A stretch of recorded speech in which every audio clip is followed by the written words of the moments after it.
किसान भाई, अगर आपको लहसुन का इस तरह का डॉलर साइज चाहिए तो भैया इस वीडियो के अंदर मैं आपको ऐसी ऐसी चीज़ें बताऊंगा, ऐसे ऐसे फॉर्मूले बताऊंगा जिनकी मदद से आपका लहसुन है ना मात्र 5 से 7 दिन में ही ये डॉलर साइज बना जाएगा। भैया ये डॉलर साइज, तो वीडियो पूरा देखना है, बिल्कुल भी स्किप नहीं करना है। दोस्तों, लहसुन का डॉलर साइज किस तरह से करें?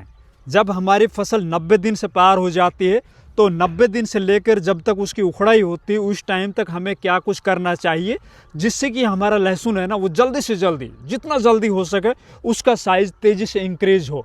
साइज़ के साथ साथ मैटर करता है उसकी क्वालिटी। बाहर से उसका पर्दा है ना वो भी मजबूत होना चाहिए और इसके अंदर जो वाइटनेस है, सफ़ेदपन होता है ना वो भी अच्छा होना चाहिए ताकि मंडियों में जाके अच्छे रेट मिल सकें।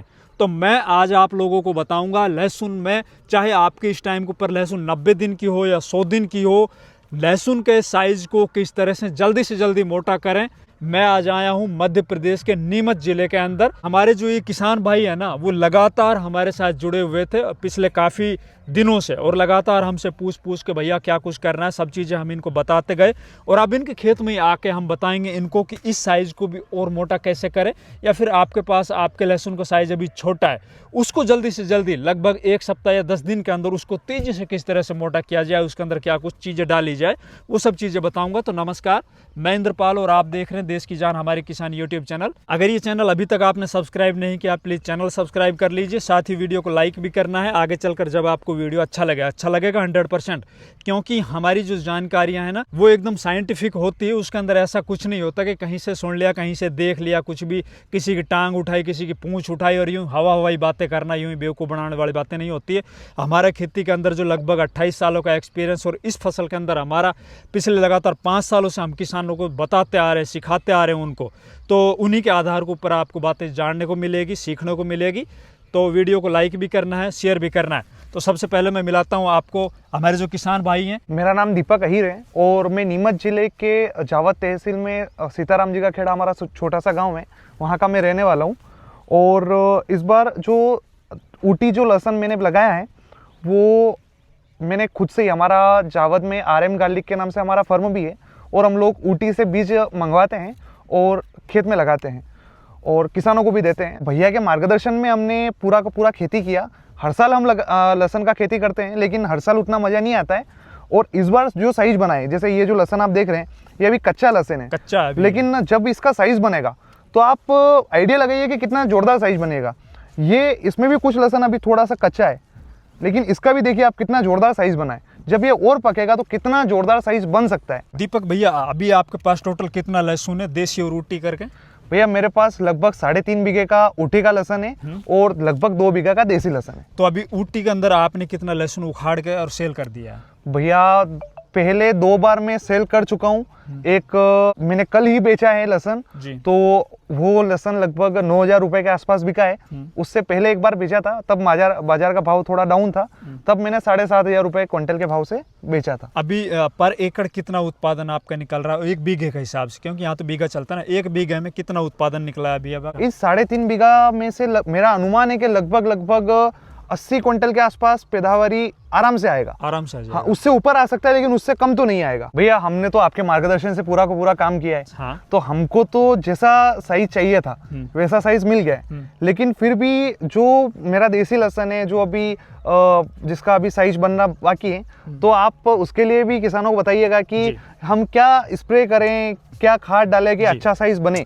लेकिन इसमें जैसा आपने बताया था कि किस टाइम पे हमको पोटास डालना है, 0050 का स्प्रे करना है या फिर सिलिकॉन का स्प्रे करना है, उस तरीके से हमने बराबर काम किया है। लेकिन अब आप किसानों को थोड़ा ये बताइए कि किस तरीके से वो अपनी देसी की साइज को अच्छा बना सके। ये पकड़ो आप पहले, अब मैं बताता हूँ भाइयों आपको कि आपका लहसुन अगर इस टाइम के ऊपर आपका चाहे 90 दिन 100 दिन कितने ही दिन का हो, उसको जल्दी से जल्दी मोटा करने के लिए अपन को क्या कुछ चीज़ें डालनी है, क्या कुछ काम करना है। तो ये देखो, सबसे पहले तो ये दिमाग में बैठा लो भाई कि लहसुन का जितना दिन ज़्यादा तक, बार बार बोल रहा हूँ मैं, हर साल बोलता हूँ वीडियो के अंदर, लहसुन फसल की जितने ज़्यादा दिन तक आपकी ये फसल या आपकी जो फसल की पत्तियाँ हैं ना, पौधे की पत्तियाँ हैं, वो हरी भरी रहेगी, उतना ही ज़्यादा आपका साइज़ मोटा होगा, उतने ही ज़्यादा उसके अंदर आपको पता है ना पौधा दिन के अंदर अच्छे से भोजन बना पाएगा, जितनी ज़्यादा इसके अंदर हरापन क्लोरोफिल होगा ना, क्योंकि क्लोरोफिल की मदद से ही, सूर्य के प्रकाश की मदद से पौधा है ना वो फोटोसिंथेसिस करता है, वो भोजन बनाता है। और जितना ज़्यादा ये भोजन बनाएगा, जितनी अच्छी नीचे जड़ें होंगी,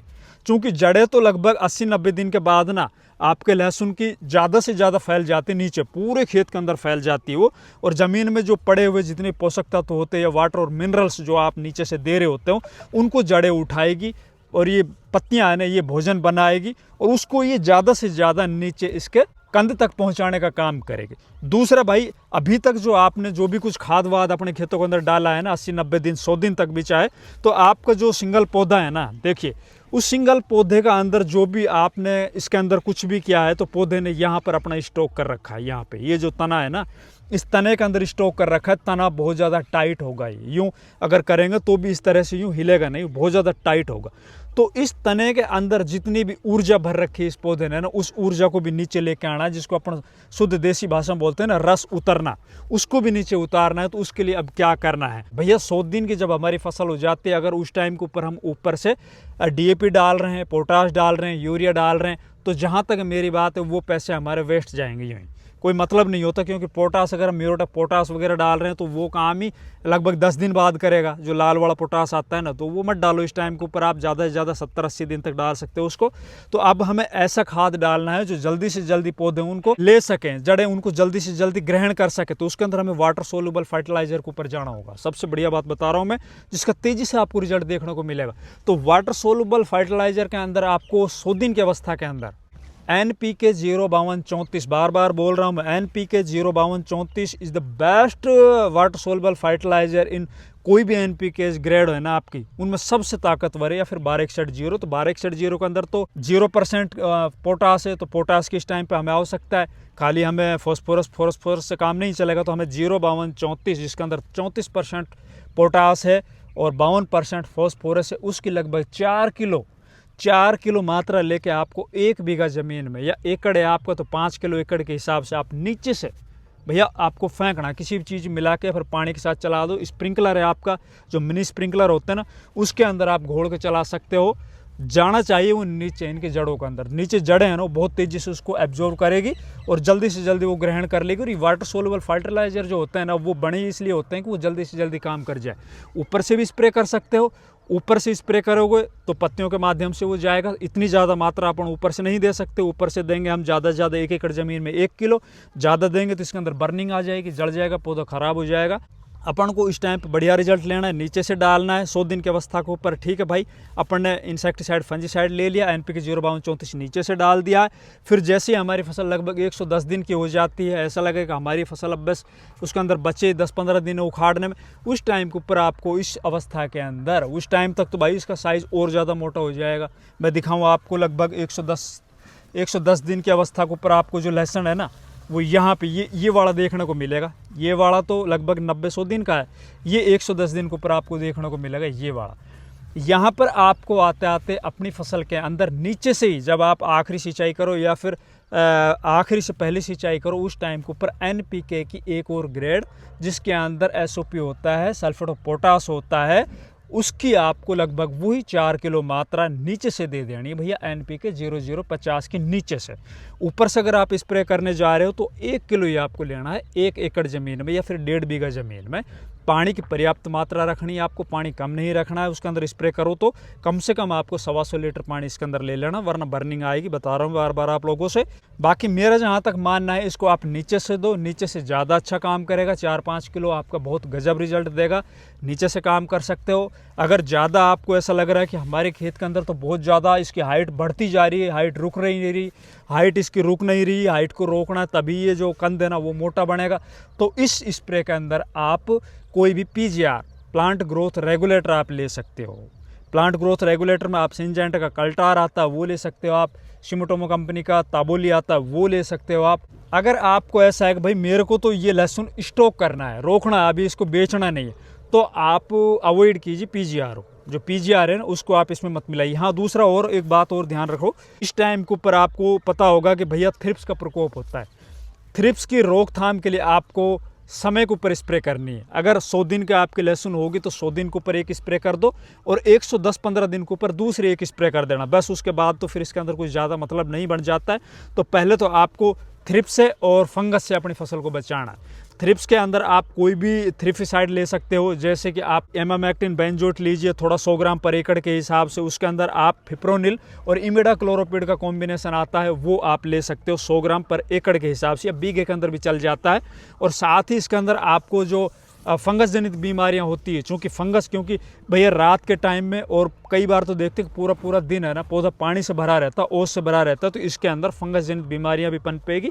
तो उससे बचाव के लिए अपन को सिस्टेमिक और कॉन्ट्रैक्ट फंगिसाइड दोनों का मिश्रण लेना है। कॉन्ट्रैक्ट में आप लीजिए या तो M45 आता है जिसके अंदर मैनकोजेब होता है, या फिर आप एंट्राकोल ले सकते हो। बहुत गजब रिजल्ट बता रहा हूँ, जो चीज़ें रिजल्ट देती है ना वही मैं बताता हूँ, बताने को तो 3600 चीज़ें हैं। एंट्राकोल आप ले सकते हो जिसके अंदर प्रोपिनएब आता है। प्रोपिनएब का स्प्रे करने से आप देखोगे उसके अंदर जिंक की भी मात्रा होती है, तो पौधा है ना वो हरा भरा हो जाता है। इसको आप शुरुआत में छोटी अवस्था में भी कर सकते हो, बाद में भी कर सकते हो। साथ ही इसके अंदर आपको इसमें सिस्टेमिक फंजिसाइड है, सिस्टेमिक फंजिसाइड का भी इस टाइम के ऊपर स्प्रे करना है, क्योंकि सिस्टेमिक बहुत ज़रूरी है इस टाइम पर।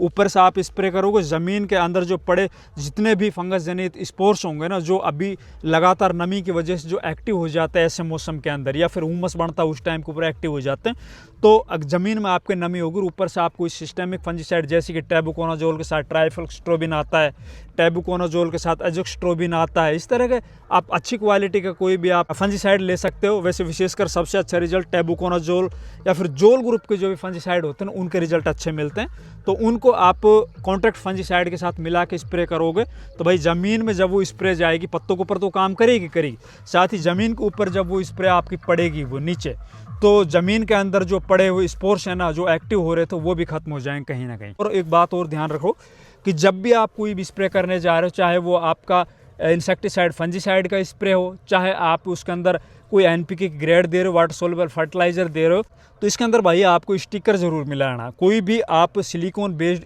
स्टिकर है ना वो आप ज़रूर मिलाइएगा, क्योंकि इस टाइम को फसल हमारी बड़ी हो चुकी है और ओस की वजह से हो सकता है हमारी जो दवाई जो भी स्प्रे कर रहे हैं ना वो नीचे ज़्यादा जाए, पत्तों के ऊपर कम ठहरे।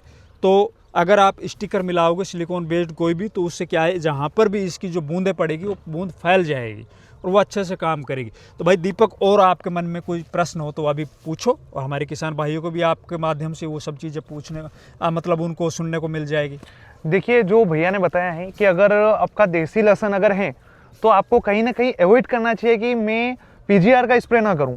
आप उस स्थिति में 0050 का स्प्रे कर सकते हैं, वो हमारे लिए कहीं ना कहीं अच्छा रहेगा, बेटर रहेगा। क्योंकि अगर PGR का स्प्रे करेंगे तो लॉन्ग टाइम तक स्टॉक में कहीं ना कहीं दिक्कत आएगी, जो लहसुन रहेगा वो नीले कलर का पड़ने लग जाएगा, सड़ने लग जाएगा, उस तरीके की प्रॉब्लम अपने को वास्तविकता में देखने को मिलती है। उसके अलावा जरूरत पड़ेगी कहीं ना कहीं अच्छे बीज की, अच्छे सीड्स की।